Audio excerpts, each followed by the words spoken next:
Okay, I'm ready to rock and roll. Are you excited? I'm excited. That's what I like to hear. I'm excited. And we're back. Here I am, Fly Navarro with Fly Zone Fishing. I got Jack from Black Bart Lures. Jack, what are we going to talk about today? You know, there's all kinds of people that make fishing lures today. All different. Everywhere you look, you see a new lure. Well, not all lures are created equally. There's different processes, different ways guys make things. In the old days, everything was made out of casting resins. And then you would take those casting resins, and once it popped out of a mold, it was kind of opaque looking, kind of like this. And what would happen is you would polish it on the buffer to bring it to a shine. And this is the way probably 99% of the guys make lures today. But have you ever had a lure fly that caught fish like crazy, then all of a sudden you lost it, and you got another one that you thought was just like it, but it didn't work the same? I know exactly one that I had. So, you know why it happens like that? Because it's hard to duplicate a lure. So when guys are making lures out of casting resins, which most everybody does today, what happens is, just like these lures right here, when you take these lures and they pop out of the mold, they're kind of opaque, so they want to polish them to a shine. Take a look at that lure. Tell me how that looks to you. Does that look good? I mean, does it look nice and round? I mean, they all have something in common. They're all kind of spherical in shape. I mean, they all look pretty good, right? It looks good to me. Okay. So as soon as the human hand touches this with the polishing, it changes the lure. Here's a cloth right here. And this is the only way you could see it because you can't see it with your eye. Take this cloth and just hold it lightly and turn that lure and tell me if it's round.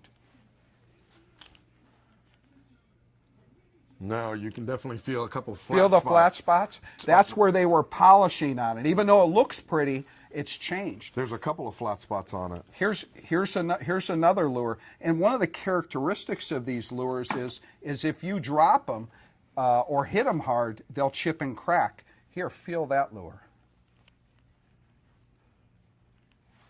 That one's got like 4 different flat spots on it. Here's another one of the chipped ones. You've experienced this before.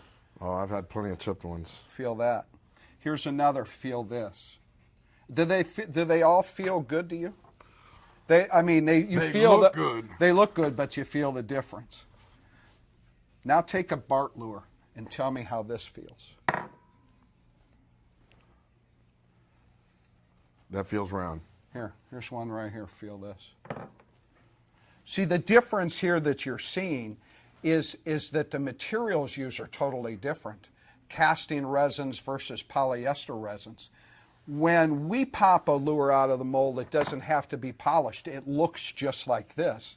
So there's no alteration. Once we're able to dial in a lure with the right weight, right design, right shape, it's just duplicating it over and over again. So when you get something like this and you don't know what you're getting, which lure did you buy? Did you buy a good one, a bad one? Which one did you get? The other advantage of this is if I take this lure right here and I just drop it, look what happens. If I take this lure right here and I drop it, casting resin, watch. Okay, now that was 10,000 pieces. So how many pieces was that? A lot. That was casting resin. If I take a Bart lure like this is one of our rejects. Feel this lure. Now we ground this so it wouldn't be sold. So feel this right here and tell me what you feel. Does it feel round? Feels round until you get to that ground spot. Right. Okay. So that's a perfectly round lure except for the reject mark we put on it. You know why it felt a little rough to you? Because for the last 7 years, this is what we've done to this lure. That's a 2-pound mini sledge. And we have been hitting that lure. We've cracked it, but we've been hitting it with this 2-pound mini sledge. Wow. And that's the difference between casting resin and regular 2-part polyester resins. A world of difference in the end product. Once we're able to dial a lure in and get it right, we can duplicate it over and over again. The other guys can never do that. Pretty impressive. Thanks for joining us here in the Fly Zone. That was fun.